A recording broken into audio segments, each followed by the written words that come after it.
తాటి చెట్టు అనేది కల్పవృక్షం. మానవ జీవన విధానంలో అక్షర లక్షలు అర్పించింది తాళపత్ర గ్రంథాలు. పురాతనమైన మనకి పుస్తకాలు లేనాడు ఏముండేదండి, తాళపత్రాలు. ఆ తాళపత్ర గ్రంథాలకు మూలమైనటువంటి తాటి చెట్టు మరి తల్లితో సమానం. ఆ తాటి చెట్టు తాలూకా ఆకులు ఆనాడు మనం అలా పెంచాను. అంతేకాకుండా కాయలు, ముంజలు, పండ్లు కూడా చాలా పోషకాహారంతో కూడుకున్నటువంటి బలవర్ధకమైన ఆహారం తాటి పండు, తాటి ముంజలు. అలాగే నీర. ఈ తాటి నీర అనేది ఏంటంటే దాన్ని పులియకుండా తీసుకొని వచ్చి ఏదైతే తాటి చెట్టు ఎక్కి తాటి గౌడన్నలు ఉంటారు కాబట్టి వాళ్ళు ఏంటంటే ఆ గ్రామాల్లో కొన్ని కుటుంబాల్లో ఆశ్రయించుకొని రైతులతో పాటు వాళ్ళు కూడా వాళ్ళ పొలంలో పండి సొంత చెట్లు లేకపోయినా రైతులతో కలిసి మమేకమైంది ఆ నీర తీసుకొని ఆ చెట్టుకి పండేటటువంటి పండు అయిన తర్వాత దాన్ని తీగలంటే మామూలుగా ఒక దీంట్లోనూ వస్తాయండి. ఆ తీగలు ఎంత బలవర్ధకమైన పోషకాహారం అంటే చాలా ఎక్కువ శక్తి ఉంటుందండి దానిలో. తీగలు తినే వ్యక్తులు పూర్వం అప్పుడు పొలాల్లో ఆహారం కొరత ఉన్న సమయాల్లోనూ ఈ తాటి చెట్ల నుంచి, తాటి పండ్ల నుంచి తాటి ఆహారం, తాటి నీర తినే పరిస్థితి ఉంది. కాబట్టి ఈవేళ మన రాష్ట్రంలో కూడా దాన్ని రక్షించుకోవాల్సిన పరిస్థితి ఉన్నది.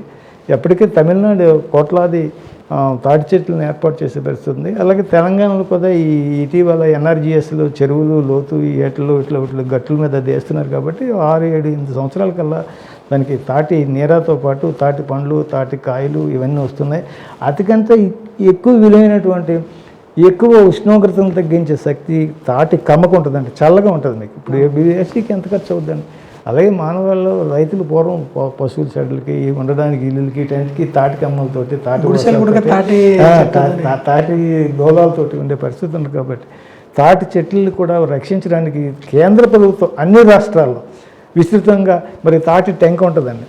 దాన్ని ఏదంటే మొక్కలు నారుగా ఏర్పాటు చేసుకొని రైతులు ఉచితంగా ఇస్తే డబ్బు కూడా అక్కర్లేకుండా కలెక్ట్ చేసుకొని దాన్ని తాటి వనాలుగా పంచాయతీలో ఉన్నటువంటి పంచాయతీ భూములు ఉంటుంది, సెకం భూములు ఉంటాయి, వాటిల్లో కొంచెం పెంచి నారుని ఇచ్చేసి బోర్డర్స్గా ఉండే పరిస్థితి ఉన్నట్టయితే రక్షణ ఏదైతే భారతదేశంలో ఉన్న ఊరిని కన్నతల్లిని వదిలి దేశ రక్షణ కోసం సిపాయిలు ఎలాగైతే అక్కడ బోర్డర్స్లోనూ కష్టం పడి మనకు రక్షణ ఇస్తున్నారో గ్రామానికి ఈ తాటి చెట్లు కూడా అలాగే అనేక రకాలైన రక్షణ ఇచ్చే పరిస్థితి. తాటి కమ్మలు, తాటి పండ్లు, తాటి ముంజలు, తాటి నీర ఇవన్నీ ఇచ్చే పరిస్థితి. తాటితో బెల్లం కూడా తయారు తాటి బెల్లం కూడా. అసలు తాటి బెల్లం అంటే మేము తమిళనాడులో చూడడం జరిగింది. ఇలాగ ఆంధ్రప్రదేశ్ రంపచోడవరం ఆ ప్రాంతంలో కూడా దాని మీద రీసెర్చ్ జరుగుతూ ఉంది. తాటి బెల్లం ఎట్లాంటిదంటే మనకి రక్తాన్ని తయారు చేసేటటువంటి అతి ముఖ్యమైనటువంటి పదార్థం, సేంద్రియ పదార్థం ఏమంటే ఈ తాటి బెల్లం. ఈ తాటి బెల్లం తయారు చేయడం కోసం ఏంటంటే చెట్ల నుంచి తీసుకొచ్చి మా ప్రాంతంలో కూడా చేస్తూ ఉన్నారు. అట్లేంటంటే పులియకుండా కిందకి దించిన వెంటనే ఒక స్టెయిన్లెస్ అంటే మామూలుగా ఈ పాత ఇనుములు కాకుండా కొంచెం ఖరీదైనటువంటి ఇనుపు కళాయిలను తీసుకుని వచ్చి దాన్ని మరిగించినట్టయితే ఏదైతే మనం పాలను కోవా తయారు చేయడం కోసం మనం తెచ్చుకుంటామో అలా చేసినట్టయితే చివరికి బెల్లంగా తయారయ్యే పరిస్థితి ఉంది. దాన్ని మనం ఉపయోగించుకున్నట్టయితే ఆరోగ్యానికి చాలా మంచిది. ఇటీవల దానిలో కూడా భౌగోళిక మార్పు వచ్చి ఈ తాటి బెల్లాన్ని తయారు చేసేటటువంటి పరిశ్రమలు విస్తృతంగా వస్తున్నాయి. అటేంటంటే కొంచెం అండా మాదిరిగా ఉండి దాంట్లోనూ ఇలా రీసెర్చ్ చేసి తిప్పుతూ ఉండి దాని మీద ఇది చేసిన తర్వాత బెల్లం వస్తే దాన్ని దాదాపుగా తాటి బెల్లం ఈ కలకండ కేజీ 1000 రూపాయలు ఎంతో మార్కెట్ ఉందండి. 1000 రూపాయలు మార్కెట్ ఉన్నది ఏముందండి, అంత లేదు కదా. మామూలు బెల్లం అవి పంచదార పరిస్థితి ఏంటండి. పోషక విలువ అతి ఎక్కువ ఉంది కాబట్టి అందులో సేంద్రియం. తాటికి ఏ రకమైన ఎరువులు దేశంలో ఎక్కడ కూడా ఏ ప్రాంతంలో వాడరు. కాబట్టి ఈ పరిస్థితుల్లో తాటి బెల్లాన్ని కూడా తయారు చేసుకుని ఏర్పాటు చేయాల్సిన పరిస్థితి ఉన్నది.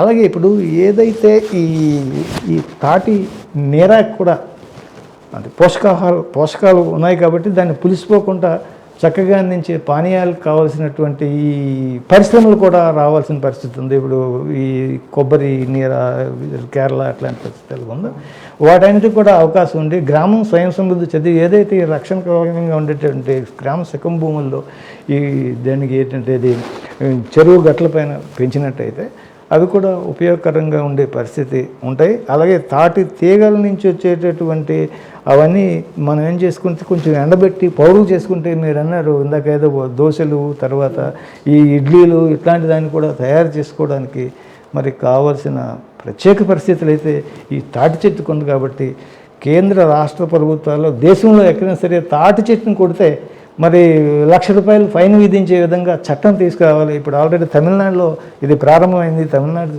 చేసే పరిస్థితి ఉంది. కాబట్టి మన ఆంధ్రప్రదేశ్ మిగిలిన అన్ని ప్రాంతాల్లో కూడా ఈ తాటి చెట్టును కొట్టనివ్వకుండా తాటి చెట్టు రవాణా జరగనివ్వకుండా చూసే పరిస్థితి ఉంది. ఇప్పుడు పూర్వంలాగా ఏదో ఇల్లు కట్టుకోవడానికి ఫార్మ్స్ సెటిల్ వేసుకోవడానికి వాటికి తాటిని వాడకుండా అతి తక్కువ మెటీరియల్ కలిగినటువంటి ఇవన్నీ ఇటుకలు ఇవన్నీ ఉన్నాయి. కాబట్టి దానివల్ల నష్టమేం లేదు. కాబట్టి తాటిని రవాణా నిషేధించాలి.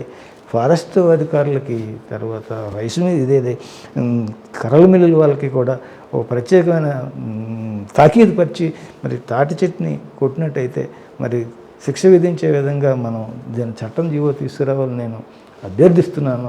ఈ తాటిపైన తమిళనాడు కొంచెం చూశాను. అలాగే మా దేని దగ్గర ఏదో అది రంపచోడవరం ఏజెన్సీ ఐటీడీఏ రంపచోడవరంలో కూడా పెద్ద ఎత్తున సైంటిస్టులు వాళ్ళు రీసెర్చ్ చేస్తున్నారు. కాబట్టి ఈ కల్తీ లేనటువంటి మంచి పోషకాహారంగా తాటి తీగల తాలూకా పౌడర్ గతంలో ఈ కోవిడ్కి ముందు ఈ లండన్ నుంచి 3 టన్స్ ఏదో పిండి కావాలని ఆర్డర్ కూడా మరి రావడం జరిగింది. తర్వాత ఏదో మార్పు వచ్చింది.